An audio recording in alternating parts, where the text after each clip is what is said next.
2016 മുതൽ 2026 വരെയുള്ള 3 തെരഞ്ഞെടുപ്പിന് 16ലും 21ലും 26ലെ 3 തെരഞ്ഞെടുപ്പിലെ ബി ജെ പിയുടെ കണക്കെടുക്കുമ്പോൾ 2016 14.93 30,20,886 വോട്ടാണ് ബി ജെ പിക്ക് കിട്ടിയത് സംസ്ഥാനത്ത്.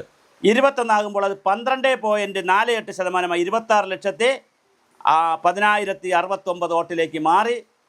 പിന്നെ 1069 വോട്ടിലേക്ക് മാറി. അത് വീണ്ടും 4-5 ലക്ഷം വോട്ടുകൾ കുറഞ്ഞു. അതേസമയം 2026 ആയപ്പോൾ 2 കണക്കുകൾ ഇപ്പോൾ വന്നിട്ടുണ്ട് ഇലക്ഷൻ കമ്മീഷൻ്റെ. അല്ലാതെ 11.42% 24,66,178 ഒരു കണക്ക്. അല്ലാതൊരു കണക്ക് വന്നിട്ടുണ്ട് 14. നേരത്തെ 14.1 വന്നെങ്കിൽ 14.2 1% കൂടുതൽ വന്നു ഒരു കണക്ക് കൂടെ വന്നിട്ടുണ്ട്. കണക്ക് ഏത് വന്നെങ്കിലും 3 സീറ്റ് പിടിച്ചു, അത് വേറെ കാര്യം.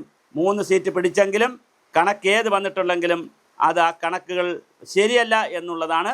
അതായത് ബി ജെ പിയെ സംബന്ധിച്ചിടത്തോളം അങ്ങനെ വോട്ട് കയറുന്നില്ല, അങ്ങനെ വിചാരിച്ചതുപോലെ വോട്ട് കയറുന്നില്ല.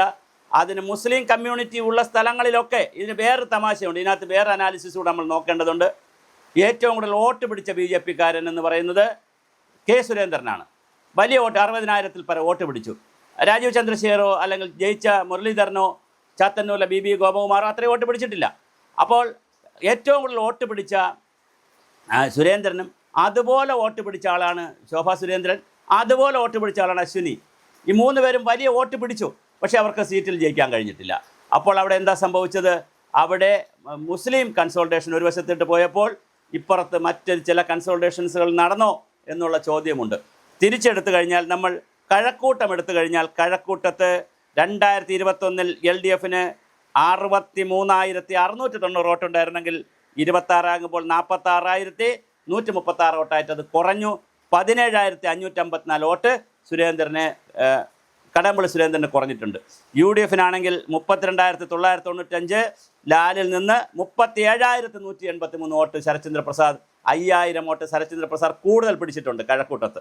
അപ്പോഴാണ് 4,188 വോട്ടിൻ്റെ വ്യത്യാസം. 5,000 അല്ല, 4,188 വോട്ട് ശരത്ചന്ദ്ര പ്രസാദ് കൂടുതൽ പിടിച്ചിട്ടുണ്ട്. അതേസമയം ബി ജെ പി 40,193 വോട്ടാണ് അന്ന് പിടിച്ചതെങ്കിൽ ഇപ്പോൾ 46,564 വോട്ട് പിടിച്ചു.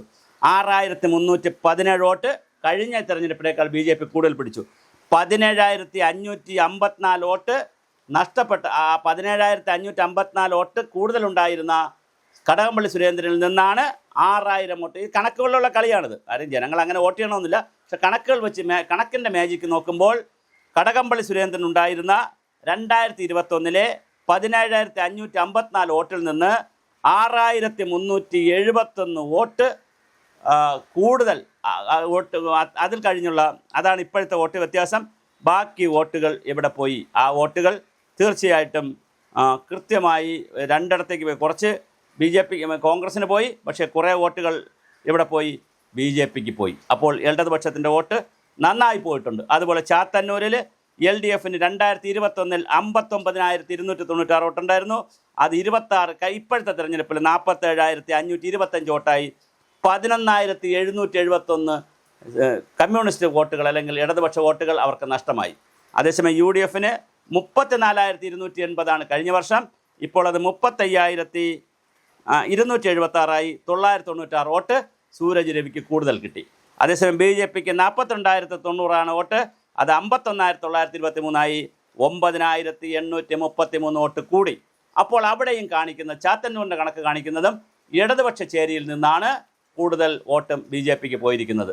അതുപോലെ നിയമമെടുത്താലും ശിവൻകുട്ടി തോറ്റു. ഇടതുപക്ഷ ചേരിയിൽ നിന്നാണ് കൂടുതൽ വോട്ട് ആർക്ക് പോയിരിക്കുന്നത്? കോൺഗ്രസ്സിന് അല്ല, ബി ജെ പിക്ക് പോയിരിക്കുന്നത്. അപ്പോൾ ഇപ്പോൾ അവസാനം മറ്റൊരു കണക്ക് കൂടി വന്നിരുന്നത് എൻ ഡി എക്ക് 14.2. അപ്പോൾ അതായത് കഴിഞ്ഞ തെരഞ്ഞെടുപ്പിന് തൊട്ടുമുമ്പുള്ള തെരഞ്ഞെടുപ്പ് വരെ വന്നതാണ്. 46.5-ഉം 37.6-ഉമാണ്. 46.5 യു ഡി എഫും 37.56 എൽ ഡി എഫാണ് വന്നിരിക്കുന്നത്. അപ്പോഴും 3 സീറ്റ് ബി ജെ പി പിടിക്കുകയും ചെയ്തു. അപ്പോൾ ഇതിനകത്തൊക്കെ നടക്കുന്ന ഒരു നല്ല രസകരമായ ഒരു അരിത്തമാറ്റിക് അല്ലെങ്കിൽ അൽഗോരിതം എന്ന് പറയുന്നത് കേരളത്തിൽ 15%-അപ്പുറം ഒരു തെരഞ്ഞെടുപ്പിലും ബി ജെ പിക്ക് മുന്നോട്ട് പോകാൻ കഴിഞ്ഞിട്ടില്ല.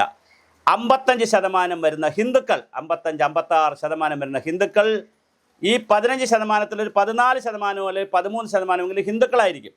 ഈ 55% വരുന്ന ഹിന്ദുക്കളിൽ നിന്ന് പോലും BJPക്ക് വോട്ട് പിടിക്കാൻ കഴിയാത്തവരാണ് ക്രിസ്ത്യൻ ഔട്ട്റീച്ച് ഉണ്ടാക്കാനും മുസ്ലിം ഔട്ട്റീച്ച് ഉണ്ടാക്കാനും ഇങ്ങനെയൊക്കെ നടക്കുന്നത്. ഇത് എന്ത് രാഷ്ട്രീയമാണ്? BDJSനെ കയ്യിൽ കിട്ടിയിട്ടും ഈഴവരുടെ ഇടയിൽ ഒരു ചലനവും ഉണ്ടാക്കാൻ പറ്റിയിട്ടില്ല. ഈഴവരുടെ ഇടയിൽ ഉണ്ടാക്കിയ ചലനത്തിൽ വലിയ മാറ്റം കൊണ്ടുപോയിരിക്കുന്നത് UDF ആണ്.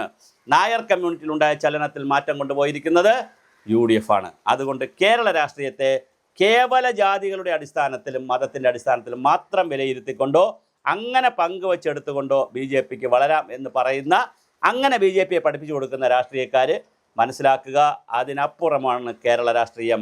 കേരള രാഷ്ട്രീയത്തിൻ്റെ ഗ്രാഫ് മറ്റൊരു തലത്തിലുള്ളതാണ്. അതിന് പണി വേറെ ചെയ്യണം MHMB. ഈ പണി കൊണ്ട് നടക്കത്തില്ല.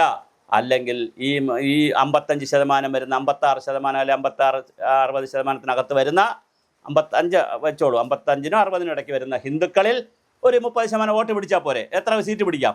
പക്ഷെ അതൊന്നും പ്രായോഗികമായി ഇപ്പോൾ വരുന്നില്ല.